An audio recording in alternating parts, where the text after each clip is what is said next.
英語聞き流しリスニング、英語テキストと MP3 ダウンロード、その他の物語は、ホームページからお聞きいただけます。88thpp.com 88thpp.com Chapter 16. The Return Home. By 2 bells that morning they were all stirring their stumps, for there was a big sea running, and Toodles, the boatswain, was among them, with a rope's end in his hand and chewing tobacco.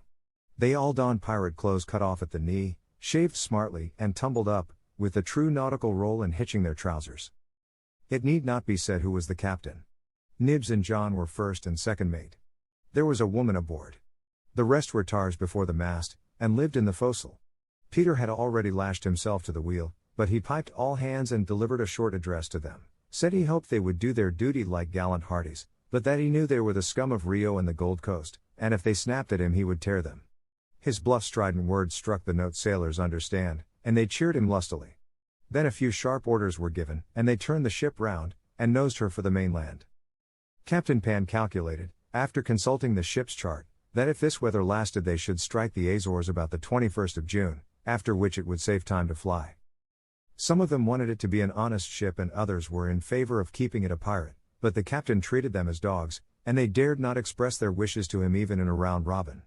Instant obedience was the only safe thing. Slightly got a dozen for looking perplexed when told to take soundings.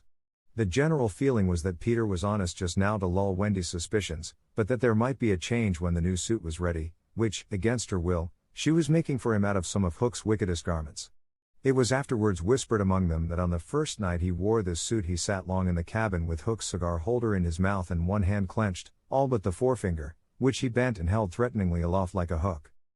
Instead of watching the ship, however, we must now return to that desolate home from which 3 of our characters had taken heartless flight so long ago.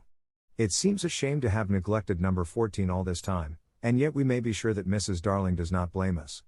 If we had returned sooner to look with sorrowful sympathy at her, she would probably have cried, "Don't be silly, what do I matter? Do go back and keep an eye on the children.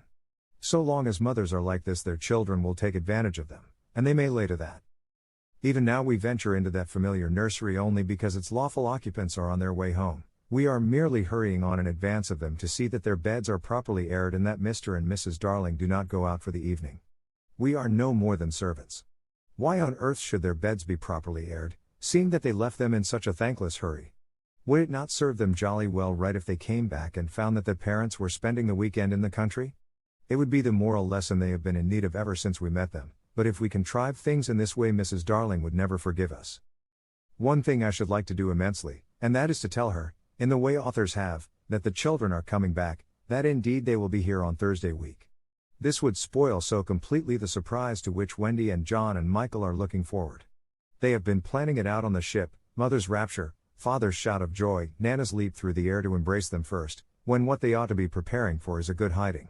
How delicious to spoil it all by breaking the news in advance, so that when they enter grandly Mrs. Darling may not even offer Wendy her mouth, and Mr. Darling may exclaim pettishly, "Dash it all, here are those boys again." However, we should get no thanks even for this.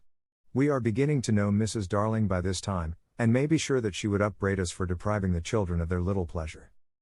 But, my dear madam, it is 10 days till Thursday week, so that by telling you what's what, we can save you 10 days of unhappiness.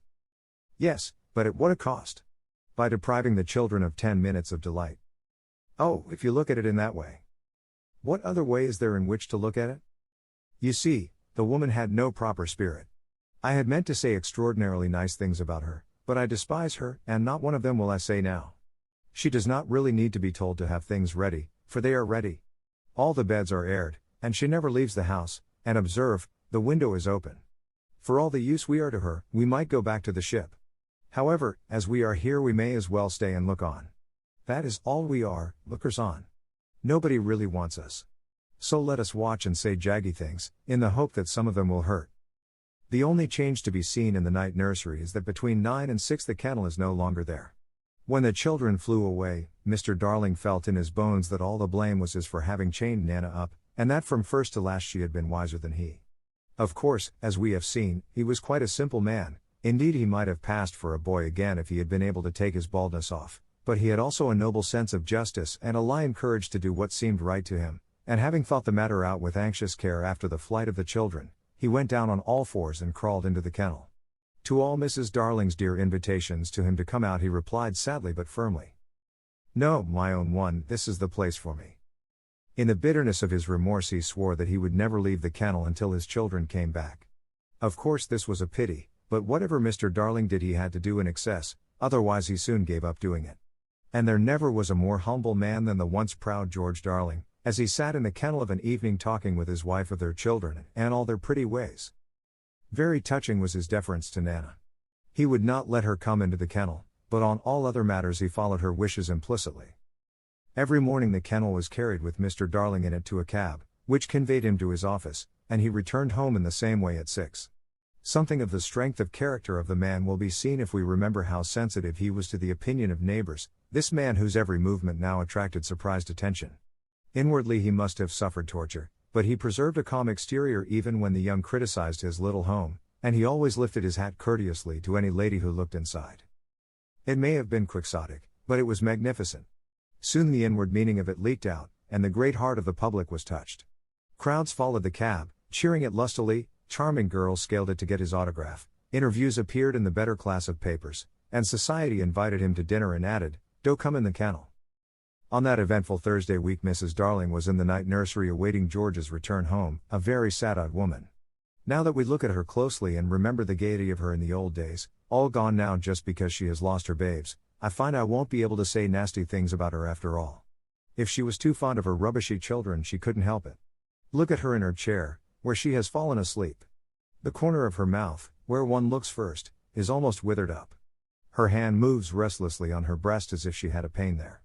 Some like Peter best and some like Wendy best, but I like her best. Suppose, to make her happy, we whisper to her in her sleep that the brats are coming back. They are really within 2 miles of the window now and flying strong, but all we need whisper is that they are on the way. Let's. It is a pity we did it, for she has started up, calling their names, and there is no one in the room but Nana. Oh Nana, I dreamt my dear ones had come back. Nana had filmy eyes, but all she could do was to put her paw gently on her mistress's lap, and they were sitting together thus when the kennel was brought back. As Mr. Darling puts his head out at it to kiss his wife, we see that his face is more worn than of yore, but has a softer expression. He gave his hat to Liza, who took it scornfully, for she had no imagination, and was quite incapable of understanding the motives of such a man. Outside, the crowd who had accompanied the cab home were still cheering, and he was naturally not unmoved. "Listen to them," he said, "it is very gratifying." "Lot of little boys," sneered Liza. There were several adults today, he assured her with a faint flush, but when she tossed her head he had not a word of reproof for her. Social success had not spoiled him, it had made him sweeter. For some time he sat half out of the kennel, talking with Mrs. Darling of this success, and pressing her hand reassuringly when she said she hoped his head would not be turned by it. "But if I had been a weak man," he said. "Good heavens, if I had been a weak man." "And, George," she said timidly, "you are as full of remorse as ever, aren't you?" "Full of remorse as ever, dearest. See my punishment, living in a kennel." "But it is punishment, isn't it, George? You are sure you are not enjoying it?" "My love." You may be sure she begged his pardon, and then, feeling drowsy, he curled round in the kennel. "Won't you play me to sleep?" he asked, "on the nursery piano?" And as she was crossing to the day nursery he added thoughtlessly, "And shut that window. I feel a draught." "Oh George, never ask me to do that. The window must always be left open for them, always, always."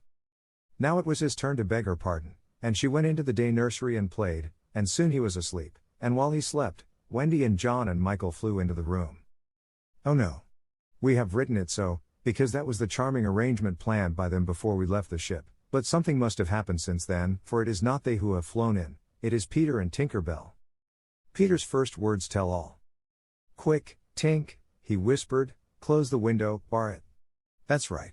Now you and I must get away by the door, and when Wendy comes she will think her mother has barred her out, and she will have to go back with me." Now I understand what had hitherto puzzled me, why when Peter had exterminated the pirates he did not return to the island and leave Tink to escort the children to the mainland. This trick had been in his head all the time. Instead of feeling that he was behaving badly he danced with glee, then he peeped into the day nursery to see who was playing. He whispered to Tink, "It's Wendy's mother." She is a pretty lady, but not so pretty as my mother. Her mouth is full of thimbles, but not so full as my mother's was. Of course he knew nothing whatever about his mother, but he sometimes bragged about her. He did not know the tune, which was Home, Sweet Home, but he knew it was saying, "Come back, Wendy, Wendy, Wendy," and he cried exultantly, "You will never see Wendy again, lady, for the window is barred." He peeped in again to see why the music had stopped, and now he saw that Mrs. Darling had laid her head on the box, and that 2 tears were sitting on her eyes.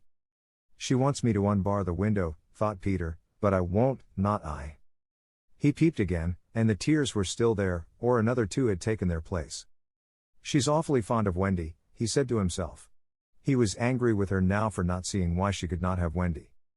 The reason was so simple: "I'm fond of her too. We can't both have her, lady." But the lady would not make the best of it, and he was unhappy. He ceased to look at her, but even then she would not let go of him. He skipped about and made funny faces, but when he stopped it was just as if she were inside him knocking. "Oh, all right," he said at last, and gulped. Then he unbarred the window. "Come on, Tink," he cried, with a frightful sneer at the laws of nature, "we don't want any silly mothers," and he flew away. Thus Wendy and John and Michael found the window open for them after all, which of course was more than they deserved. They alighted on the floor, quite unashamed of themselves, and the youngest one had already forgotten his home. "John," he said, looking around him doubtfully, "I think I have been here before." "Of course you have, you silly. There is your old bed."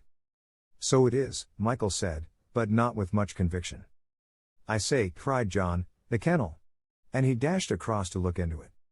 "Perhaps Nana is inside it," Wendy said. But John whistled. "Hello," he said, "there's a man inside it." "It's Father," exclaimed Wendy. "Let me see Father," Michael begged eagerly, and he took a good look. "He is not so big as the pirate I killed," he said with such frank disappointment that I am glad Mr. Darling was asleep. It would have been sad if those had been the first words he heard his little Michael say. Wendy and John had been taken aback somewhat at finding their father in the kennel. "Surely," said John, like one who had lost faith in his memory, "he used not to sleep in the kennel?" "John," Wendy said falteringly, "perhaps we don't remember the old life as well as we thought we did." A chill fell upon them, and served them right. "It is very careless of Mother," said that young scoundrel John, "not to be here when we come back." It was then that Mrs. Darling began playing again. "It's Mother!" cried Wendy, peeping. "So it is," said John.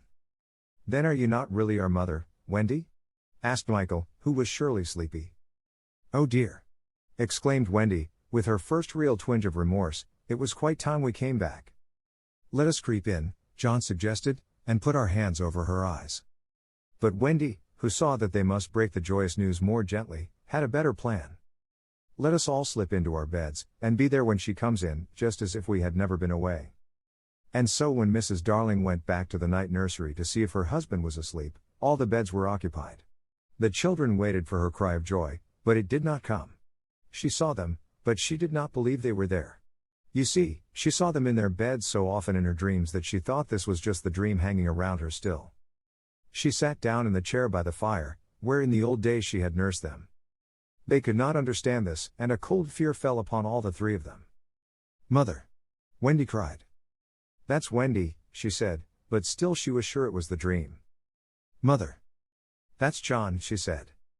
"Mother!" cried Michael. He knew her now. "That's Michael," she said, and she stretched out her arms for the 3 little selfish children they would never envelop again. Yes, they did. They went round Wendy and John and Michael, who had slipped out of bed and run to her. "George, George," she cried when she could speak, and Mr. Darling woke to share her bliss, and Nana came rushing in. There could not have been a lovelier sight, but there was none to see it except a strange boy who was staring in at the window. He had ecstasies innumerable that other children can never know, but he was looking through the window at the one joy from which he must be forever barred. Chapter 17. When Wendy grew up. I hope you want to know what became of the other boys. They were waiting below to give Wendy time to explain about them, and when they had counted 500 they went up. They went up by the stair, because they thought this would make a better impression. They stood in a row in front of Mrs. Darling, with their hats off, and wishing they were not wearing their pirate clothes. They said nothing, but their eyes asked her to have them. They ought to have looked at Mr. Darling also, but they forgot about him. Of course Mrs. Darling said at once that she would have them, but Mr. Darling was curiously depressed, and they saw that he considered 6 a rather large number. "I must say," he said to Wendy, "that you don't do things by halves," a grudging remark which the twins thought was pointed at them. The first twin was the proud one, and he asked, flushing, "Do you think we should be too much of a handful, sir? Because if so we can go away." "Father!" Wendy cried, shocked, but still the cloud was on him. He knew he was behaving unworthily, but he could not help it. "We could lie doubled up," said Nibs. "I always cut their hair myself," said Wendy. "George!" Mrs. Darling exclaimed, pained to see her dear one showing himself in such an unfavorable light. Then he burst into tears, and the truth came out.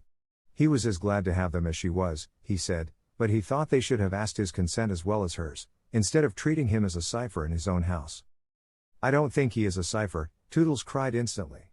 "Do you think he is a cipher, Curly?" "No, I don't." "Do you think he is a cipher, Slightly?" "Rather not." "Twin, what do you think?"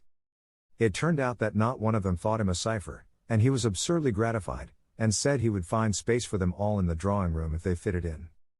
"We'll fit in, sir," they assured him. "Then follow the leader," he cried gaily. "Mind you, I am not sure that we have a drawing room, but we pretend we have, and it's all the same. Hoopla!"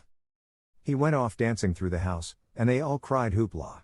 And danced after him, searching for the drawing room, and I forget whether they found it, but at any rate they found corners, and they all fitted in. As for Peter, he saw Wendy once again before he flew away. He did not exactly come to the window, but he brushed against it in passing, so that she could open it if she liked and call to him. That was what she did. "Hello, Wendy, goodbye," he said. "Oh dear, are you going away?" "Yes." "You don't feel, Peter," she said falteringly, "that you would like to say anything to my parents about a very sweet subject?" "No." "About me, Peter?" "No." Mrs. Darling came to the window, for at present she was keeping a sharp eye on Wendy. She told Peter that she had adopted all the other boys, and would like to adopt him also. "Would you send me to school?" he inquired craftily. "Yes." "And then to an office?" "I suppose so."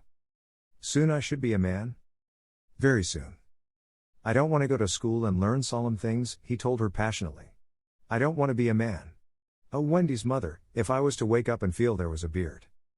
"Peter," said Wendy the comforter, "I should love you in a beard," and Mrs. Darling stretched out her arms to him, but he repulsed her.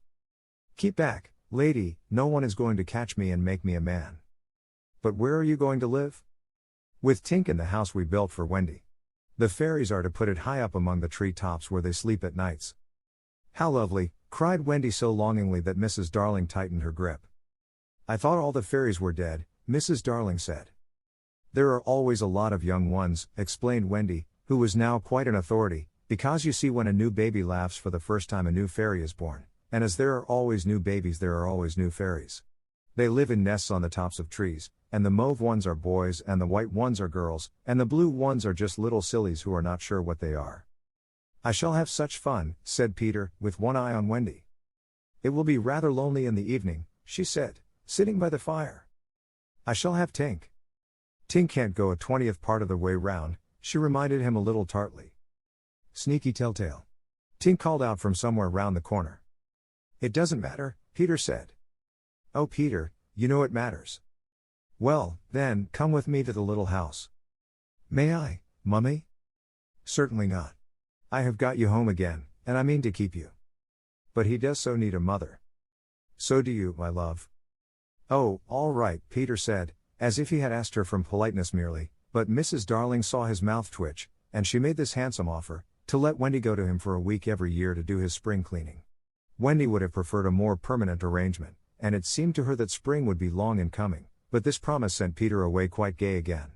He had no sense of time, and was so full of adventures that all I have told you about him is only a halfpenny worth of them. I suppose it was because Wendy knew this that her last words to him were these rather plaintive ones. "You won't forget me, Peter, will you, before spring cleaning time comes?" Of course Peter promised, and then he flew away. He took Mrs. Darling's kiss with him. The kiss that had been for no one else Peter took quite easily. Funny. But she seemed satisfied. Of course all the boys went to school, and most of them got into class 3, but Slightly was put first into class 4. And then into class V. Class I is the top class. Before they had attended school a week, they saw what goats they had been not to remain on the island, but it was too late now, and soon they settled down to being as ordinary as you or me or Jenkins Minor. It is sad to have to say that the power to fly gradually left them. At first Nana tied their feet to the bedposts so that they should not fly away in the night, and one of their diversions by day was to pretend to fall off buses, but by and by they ceased to tug at their bonds in bed, and found that they hurt themselves when they let go of the bus. In time they could not even fly after their hats. Want of practice, they called it, but what it really meant was that they no longer believed. Michael believed longer than the other boys, though they jeered at him, so he was with Wendy when Peter came for her at the end of the first year. She flew away with Peter in the frock she had woven from leaves and berries in the Neverland, and her one fear was that he might notice how short it had become, but he never noticed, he had so much to say about himself. She had looked forward to thrilling talks with him about old times, but new adventures had crowded the old ones from his mind. "Who is Captain Hook?" he asked with interest when she spoke of the archenemy.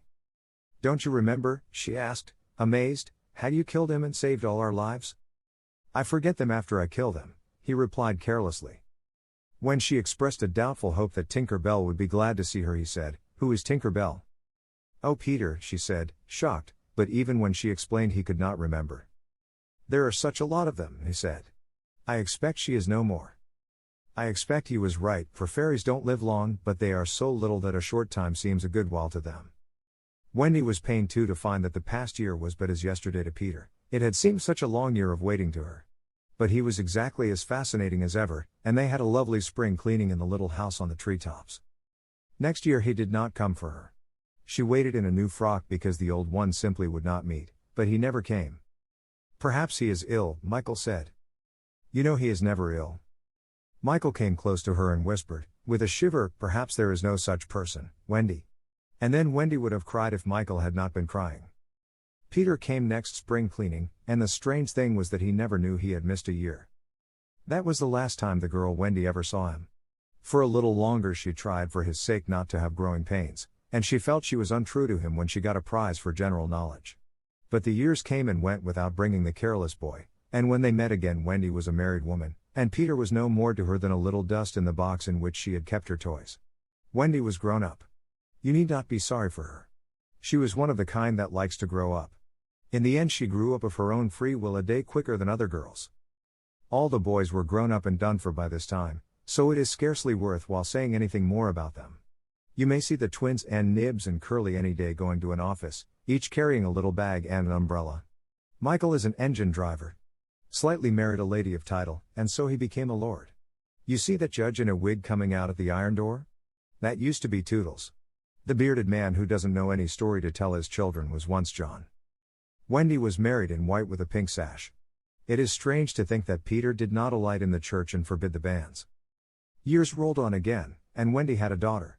This ought not to be written in ink but in a golden splash. She was called Jane, and always had an odd inquiring look, as if from the moment she arrived on the mainland she wanted to ask questions. When she was old enough to ask them they were mostly about Peter Pan. She loved to hear of Peter, and Wendy told her all she could remember in the very nursery from which the famous flight had taken place. It was Jane's nursery now, for her father had bought it at the 3%. From Wendy's father, who was no longer fond of stairs.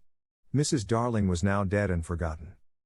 There were only 2 beds in the nursery now, Jane's and her nurse's, and there was no kennel, for Nana also had passed away. She died of old age, and at the end she had been rather difficult to get on with, being very firmly convinced that no one knew how to look after children except herself. Once a week Jane's nurse had her evening off, and then it was Wendy's part to put Jane to bed. That was the time for stories. It was Jane's invention to raise the sheet over her mother's head and her own, thus making a tent, and in the awful darkness to whisper. "What do we see now?" "I don't think I see anything tonight," says Wendy, with a feeling that if Nana were here she would object to further conversation. "Yes, you do," says Jane, "you see when you were a little girl." "That is a long time ago, sweetheart," says Wendy. "Ami, how time flies." "Does it fly?" asks the artful child, "the way you flew when you were a little girl?" "The way I flew. Do you know, Jane, I sometimes wonder whether I ever did really fly." "Yes, you did. The dear old days when I could fly." "Why can't you fly now, mother?" "Because I am grown up, dearest. When people grow up they forget the way." "Why do they forget the way?" Because they are no longer gay and innocent and heartless. It is only the gay and innocent and heartless who can fly. What is gay and innocent and heartless? I do wish I was gay and innocent and heartless. Or perhaps Wendy admits that she does see something. I do believe, she says, that it is this nursery. I do believe it is, says Jane. Go on. They are now embarked on the great adventure of the night when Peter flew in looking for his shadow. The foolish fellow, says Wendy, tried to stick it on with soap, and when he could not he cried, and that woke me, and I sewed it on for him. You have missed a bit, interrupts Jane, who now knows the story better than her mother. When you saw him sitting on the floor crying, what did you say? I sat up in bed and I said, Boy, why are you crying? Yes, that was it, says Jane, with a big breath. And then he flew us all away to the Neverland and the fairies and the pirates and the redskins and the mermaid's lagoon, and the home under the ground, and the little house. Yes. Which did you like best of all? I think I like the home under the ground best of all. Yes, so do I. What was the last thing Peter ever said to you? The last thing he ever said to me was, just always be waiting for me, and then some night you will hear me crowing. Yes. But, alas, he forgot all about me. Wendy said it with a smile. She was as grown up as that. What did his crow sound like? Jane asked one evening. It was like this, Wendy said, trying to imitate Peter's crow. No, it wasn't, Jane said gravely, it was like this, and she did it ever so much better than her mother. Wendy was a little startled. My darling, how can you know? I often hear it when I am sleeping, Jane said. Ah yes, many girls hear it when they are sleeping, but I was the only one who heard it awake. Lucky you, said Jane. And then one night came the tragedy. It was the spring of the year, and the story had been told for the night, and Jane was now asleep in her bed. Wendy was sitting on the floor, very close to the fire, so as to see to darn, for there was no other light in the nursery, and while she sat darning she heard a crow. Then the window blew open as of old, and Peter dropped on the floor. He was exactly the same as ever, and Wendy saw at once that he still had all his first teeth. He was a little boy, and she was grown up. She huddled by the fire not daring to move, helpless and guilty, a big woman. Hello, Wendy, he said, not noticing any difference, for he was thinking chiefly of himself, and in the dim light her white dress might have been the nightgown in which he had seen her first. Hello, Peter, she replied faintly, squeezing herself as small as possible. Something inside her was crying, Woman, woman, let go of me. Hello, where is John? He asked, suddenly missing the third bed. John is not here now, she gasped. Is Michael asleep? He asked, with a careless glance at Jane. Yes, she answered, and now she felt that she was untrue to Jane as well as to Peter. That is not Michael, she said quickly, lest a judgment should fall on her. Peter looked. Hello, is it a new one? Yes. Boy or girl? Girl. Now surely he would understand, but not a bit of it. Peter, she said, faltering, are you expecting me to fly away with you? Of course that is why I have come. He added a little sternly, have you forgotten that this is spring cleaning time? She knew it was useless to say that he had let many spring cleaning times pass. I can't come, she said apologetically, I have forgotten how to fly. I'll soon teach you again. Oh Peter, don't waste the fairy dust on me. She had risen, and now at last a fear assailed him. What is it? He cried, shrinking. I will turn up the light, she said, and then you can see for yourself. For almost the only time in his life that I know of, Peter was afraid. Don't turn up the light, he cried. She let her hands play in the hair of the tragic boy. She was not a little girl heartbroken about him, she was a grown woman smiling at it all, but they were wet smiles. Then she turned up the light, and Peter saw. He gave a cry of pain, and when the tall beautiful creature stooped to lift him in her arms he drew back sharply. What is it? He cried again. She had to tell him. I am old, Peter. I am ever so much more than 20. I grew up long ago. You promised not to. I couldn't help it. I am a married woman, Peter. No, you're not. Yes, and the little girl in the bed is my baby. No, she's not. But he supposed she was, and he took a step towards the sleeping child with his dagger upraised. Of course he did not strike. He sat down on the floor instead and sobbed, and Wendy did not know how to comfort him, though she could have done it so easily once. She was only a woman now, and she ran out of the room to try to think. Peter continued to cry, and soon his sobs woke Jane. She sat up in bed, and was interested at once. Boy, she said, why are you crying? Peter rose and bowed to her, and she bowed to him from the bed. Hello, he said.